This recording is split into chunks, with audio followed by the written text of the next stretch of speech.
Hello everybody and welcome back to Dark Forest Farm in Stardew Valley. We're the wifey poo. Oop, the mic. Sorry.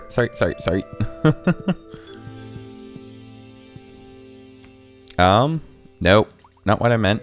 Can we look at it? I guess I wasn't close enough. Nothing on the TV. Alright, let's head out. It's snowing! Hook anyone? He needs a coconut. Well, that's not too hard. We can just go to the other place and do that. Let's collect these and toss them in here.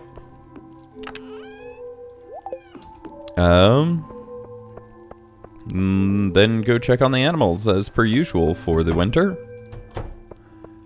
The last harvest will be here in a couple episodes. Not too soon, but Gene the pig. And there we go. I did get a new mouse, so everything does feel a little different. And the DPI on it's a little different, though I can modify it. I don't know what the DPI of the other mouse was, so I'm having to get used to the movement speed too. So if I'm a little slow on that, I am sorry. I tried to put it about where it felt like it would normally be. But yeah, I got a new mouse, which means that I have the dual boxing chamois actually coming up. I did start them last night. Yeah, no, 2 nights ago from when you guys see this.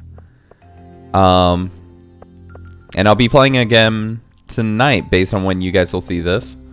On Twitch and Twitter, and links in the description below if you guys want to catch that. In World of Warcraft, dual boxing shaman. So, if I'd speak normal lingo. I did get as much set up as possible. OBS is a little weird still with it, and I'm not quite exactly sure how to fix it. Because the issue is that I can only show one of the instances of the game at a time, and it won't switch between them. Not that switching between them would necessarily be beneficial without some sort of delay, because I swap back and forth so fast. Seeing what's going on may not actually be plausible, but I tried having both screens on at the same time, and OBS just dies. Like, it does not like that at all. So, I'm trying to... Whoa, hello. So, I'm trying to figure out what to do in that case. We'll fill these up, because it's kind of boring just seeing it from the one perspective. But if this... Like, my computer doesn't lag at all either. While trying to do it, OBS has a hard time. Probably because it's the same executable. So, I do have a couple other things. I do have some hand-me-downs TV screens. So, I'm gonna try to get a second one set up today, because wall mounts are actually pretty cheap. It's a lot of them to leave barren, but you know what? I'm waiting for those ones to finish. So, because those should be something that should be finishing, right? What did we put in that one? It should be something that's gonna finish, so. Let's go off and get the worm bins. Or worm bins. Crab pots. Yes, I know. Exotic spirits. We'll head out to the desert then, real quick, to talk to him. I wonder if I have to just go find the first portion of the next thing for Mr. Q or Key. I forget what it is. Glass shards. I gave those, right? Yep. So those are trash. And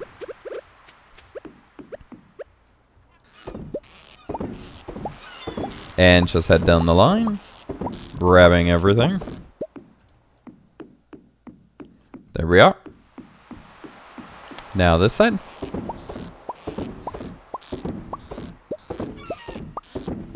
And if you listen to it, you can tell when I do load it too.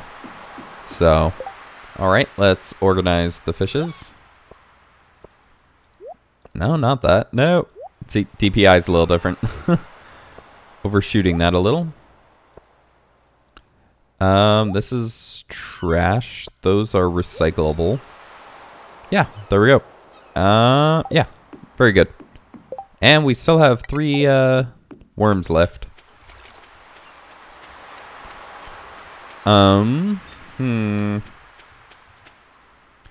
Let's see what else though there is. I do have to go back home to organize all that before I go, preferably before I go to the yeah, preferably before we go back to the desert to get that coconut, if there are even any out there at the moment. The bus stop. And some worms. Hiya. I see you back there. Gonna have a holly jolly Christmas. It's the best time of the year. Anyways. Get those in there. Throw this down here. Get these up here so that we can get them recycling. And the stick. Just like that.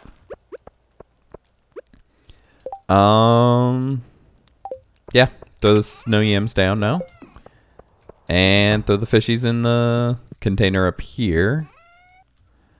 I don't see the... Nope. Okay, so the wifey poo was not right there. So I could run by it. Oh, the child. Hello. I forget your name. But I play with you.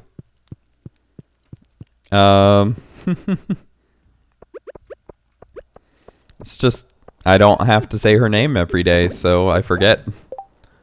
It's just how my brain works. Oops. No.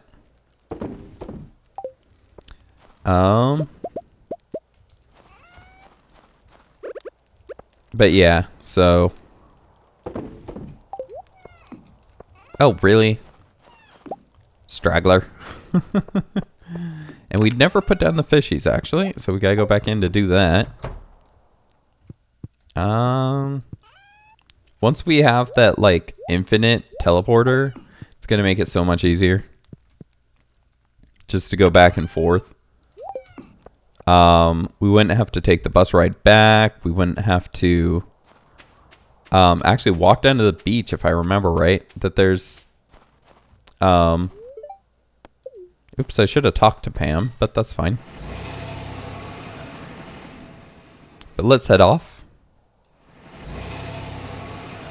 I see a cactus, but cactus doesn't help. Although I can make wines out of it. Ah, there we go. A coconut. You put the lime in the coconut and shake it all up. You put the lime in. Hiya. Hiya.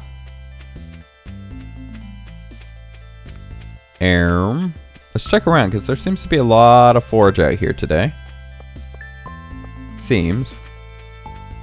There's some more cactus fruit.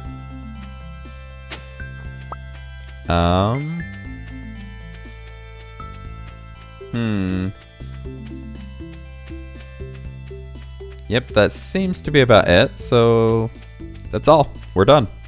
On the way back to Stardew.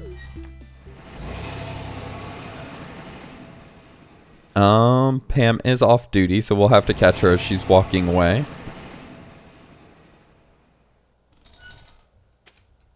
Hiya.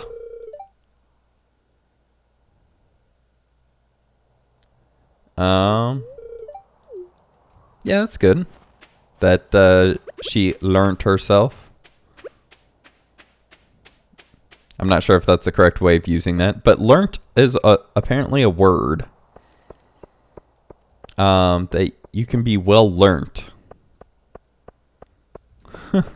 Or something like that. I forget how to use it, but... Ooh, hello. Yeah?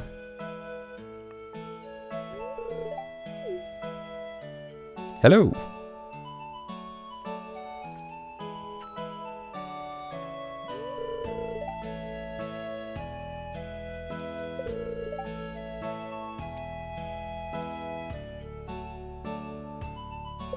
Wow, really? She drinks you under within a couple weeks? That's a lot of alcohol. Like, especially if she's just drinking beer. Oh, why hello.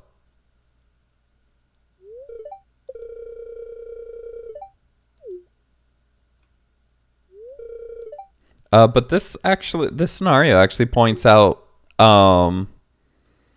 the reason why the invisible hand doesn't work on the large scale. Lay it down on her lightly. But the idea is that in small scale, so Pam gets drinks from Gus, right? Gus is the only saloon, or the only place that sells alcohol in the valley, right? So if he goes out of business, then Pam is out a place to be able to get alcohol. Now let's change that. Let's put it in the big city, right? Pam goes to some establishment, and the owner is like Gus. He's not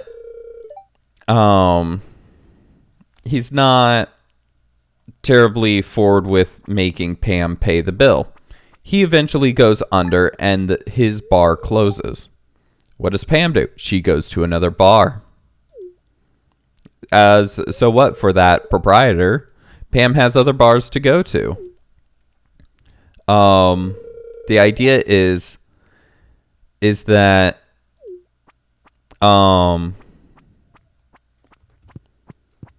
it kind of points out a fact that, first of all, we don't have to be as acceptable anymore as a society. We don't have to try to make it prosper because someone will take the place of those who are too kind.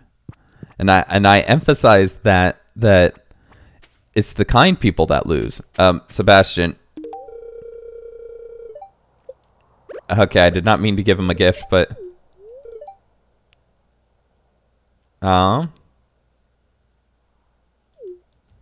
okay, can I get through? But the idea is that, and some would say that it's weak, quote unquote. But the idea is if Pam wasn't such a slacker with paying the bill, if she was upstanding as well, there wouldn't be an issue. You'd have a nice guy who would let Pam go a couple days when she doesn't have the money, and when she comes back in, if she was upstanding, she would pay that bill off. And that's the thing, is that, and that's kind of how it works, is that in smaller towns you can't be the horse's butt, because you will make something happen that affects you a lot quicker. Like, say everybody in a town, all the bar proprietors are really kind to Pam and don't let her bill slide. And eventually they all shut down. Eventually she will have to face the consequences. But not for an extremely long time. And that's kind of the point, is that the cheaters win in larger economies when using the invisible hand format. That this survival of the fittest and the survival of the greediest doesn't necessarily work as well, because like, look at the American economy. Corporations actually resemble countries. They have their own citizens, employees, of which get a identification number, which, yeah, I get it. It's a large organization. You need to keep track of people at every person, so they need some sort of ID number. But they have imports, they have exports, you know? Since they're the middleman, they have to deal with stuff coming in and out, which, as I just said, resemble imports and exports. The primary difference is that they typically don't have a military. Typically. Some corporations might actually have a police force or security force, in which could resemble a military. Very lightly.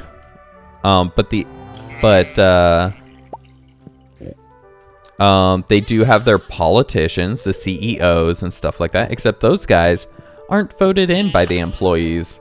They're voted in by the most interested members. So, and it's not to say corporations are bad. By all means, they do great work with keeping especially like franchises in line. If you didn't have corporations, you wouldn't have the standards that you would expect when you walk into, say, a Chick-fil-A or a McDonald's or a Chipotle. You know, so corporations definitely have their place. I don't think it's actually owning establishments. I think they are better as the background man, because the issue is that the greed of the company of a corporation is much more far reaching, that they pull money out of communities, and not intentionally, but if you look at where the money flows, the community, these are supposed to be done. Oh dear. Okay. Well, we'll leave those until they're all ready to be ran at the same time. There's like a little grit in my new mouse. But the issue is that you have money coming. So let's take Walmart, right? You have a whole bunch of small towns, right, that have Walmarts in them. Now, these small towns, typically the people there have to travel, first of all, hours to get to whatever job they work at, because there's not enough jobs in the town to be able to support the town. And that's kind of their import, is that, or their export, is that they export labor, the small towns. Now, what makes it hard is if the companies who own the imports make the costs too high. And though, yes, I do understand that Walmart is supposed to have very low prices and stuff like that, it also is at the sacrifice of quality. So, which isn't good for manufacturers, which are a number of these small towns. Typically, if you look at factories, they're typically based in small towns, because no one wants a factory in their backyard. So they're usually somewhere where they're out of the way and people don't have to look at the factories necessarily. Now, there's going to be houses around it because people have to live there. In a scenario like that, the factory provides the export, and they have to go elsewhere to get imports. But the idea is that if I'd get back on track, is that you have all these small towns who throw money at this store.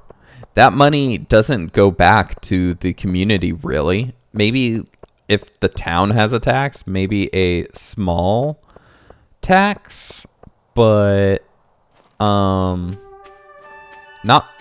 really a lot, and the town can't really increase the tax, otherwise it gets too expensive for the people to live there. And also that's kind of a trade-off too that most people don't see, is that the price of the goods has to be balanced with the taxes required to maintain the town. And so it's just, it needs to be balanced a little bit better. And I don't think a corporation who doesn't know the town very well, like, who knows, maybe, dear, you're, okay, you know what? We're moving this because you are in the way.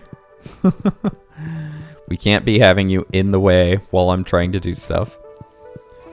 And like, maybe if the corporation actually pays attention and balances the prices to what the town can afford and works with the town to allow the taxes to be higher so that the town can be maintained a little bit better, then yeah, but that's not how the invisible hand works.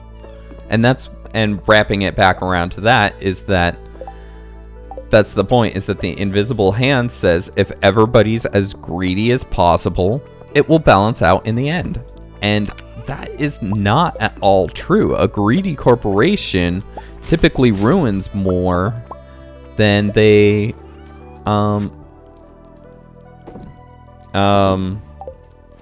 do. So, and that's the point. The wrapping it back around is that corporations aren't bad. Invisible hand isn't bad on a small scale, but when you get corporations in a large scale with the idea of the invisible hand, which is when everybody's as self-interested as possible, everything will balance out, that corporations don't work. They just don't in that model, because eventually they get all the money and then they kind of just take over in terms of the economics. Let's take the minecart, and we still have more dust sprites to kill. Anywho, that's my rant of the day. I do those every now and then if you've seen the series up to this point.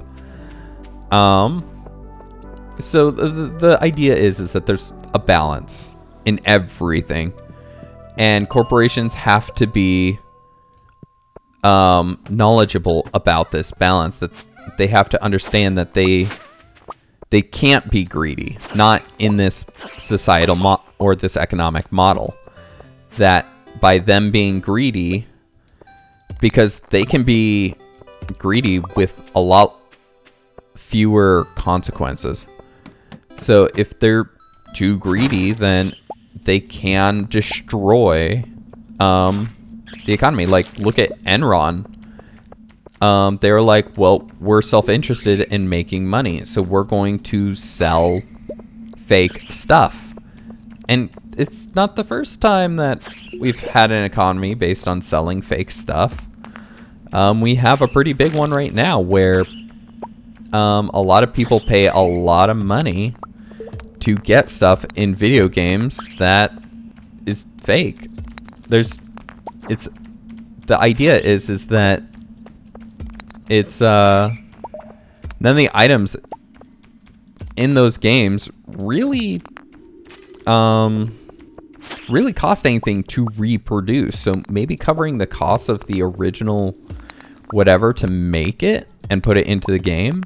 But I can tell you what, it does not cost $5 of farm bucks from the millions of players that they have, or even the thousands of people buying it to make that new animal. You know, it might cost a couple thousand, making it like 50. Oh wait, we had a ladder up there. Here I am ranting, but to make that 50 cent, or 50 cents to make that couple $1,000 new animal. That's it. But, which, yeah, you could put a physical price to it, but at the end of the day, it's a fake horse, of which did not cost nearly the amount that they're charging. And people are buying it. So it's very similar to Enron, except it's semi-legit because they are producing something. I guess it's like perfume, where it's like 800% over price plus. So basically, if it costs $5 to make the makeup, they're gonna sell it for, what would that be, 45? So yeah, that's how expensive makeup is compared to its production costs. And why is that? Because you slap a celebrity's face on it. Or because they're popular, just in general. So, a lot of dust sprites, so I'm happy about that. Sorry, just the economy really, how the economy's ran kind of gets me going, because so many people are, ignore the basics of it. Like, they get into these deep models and stuff like that and forget about the basics that, just in general, money flow. And so, because they're self-interested. Why worry about the money flow of the economy when you need to make the buck, you know? So it just bothers me that, it's so disregarded.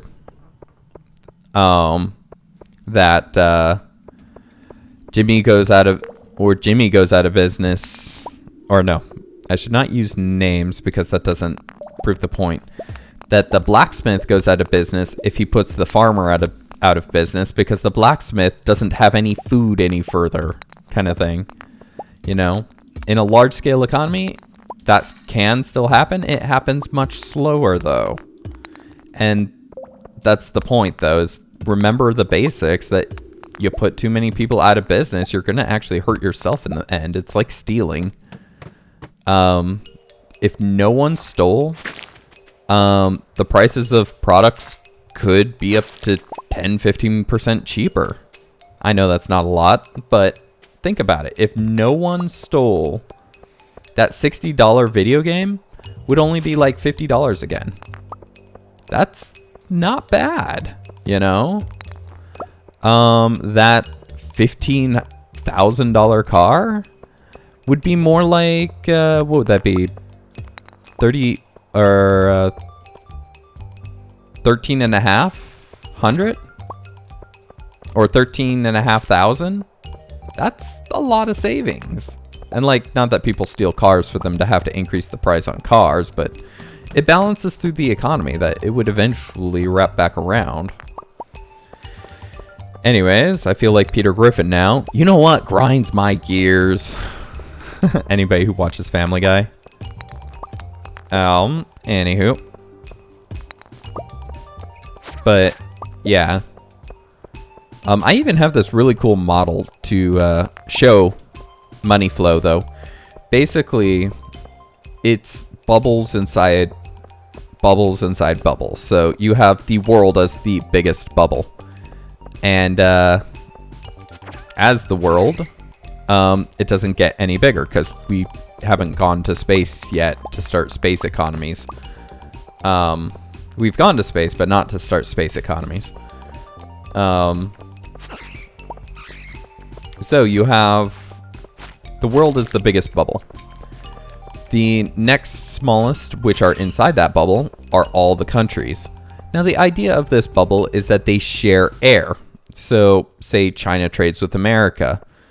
What should happen is it should be an even exchange, money for goods. It's not always the case, but most of the time it is. Now, there are issues with this economic balance when you start getting into protective services, our military. Our military doesn't produce a profit. Not that I don't think it's... not that I... No, let's keep it positive. I think it's necessary to have a military. But to have one so big that it protects more than just ourselves, and we don't make a profit off of... Oh, we actually need to go. It's getting late. And the fact that we don't actually make a profit off of those that we protect, you know, that's a big hole. That's a big hole in our bubble, of which lets a lot of air out. And which makes our bubble smaller. And eventually the bubble, and we're like artificially trying to inflate our bubble all the time by saying, no, we have the money, we just owe it. And it's like, well, that means you don't have the money, but we keep saying we do. So eventually it's going to come back around to the point where we just run out of money, and that our bubble's going to pop, that our economy is going, or essentially our economy collapses because we just owe so much money that people are like, no, we're not trading with you anymore. No trade means that our bubble shrinks rapidly because we have no trade. We're not getting air from anyone else, though we would normally be giving it to. We probably would overcharge. Anyways, and then you can get smaller and smaller. For the US, you got all the states underneath that, and then you have all the counties underneath that, then you have all the individuals underneath that kind of thing, and it goes deeper and deeper. Well, actually, probably not deeper than the individual, because that's the smallest piece. Anywho, I hope you guys enjoyed the video, and I'm sorry for ranting so much on it, but I really do think that economics is something that everybody needs to understand to some degree. Like, everyone needs to understand to some degree. As a citizen, it is your job to understand how your country is working, at least on some level. Anywho, thank you guys for watching. I hope you enjoyed. I'll say that again. And do hit that like button if you did, as it does help the channel. And do subscribe if you're not already to catch the next episode as it comes out. If you want to support the channel, there's a link to a Patreon down below. And follow me on Twitch and Twitter, links in the description below as well, to catch me when I'm live streaming. If you have any comments, questions, or suggestions, those in the comment section below, and I will see you guys next time. Thank you for watching, and have a good one. Goodbye.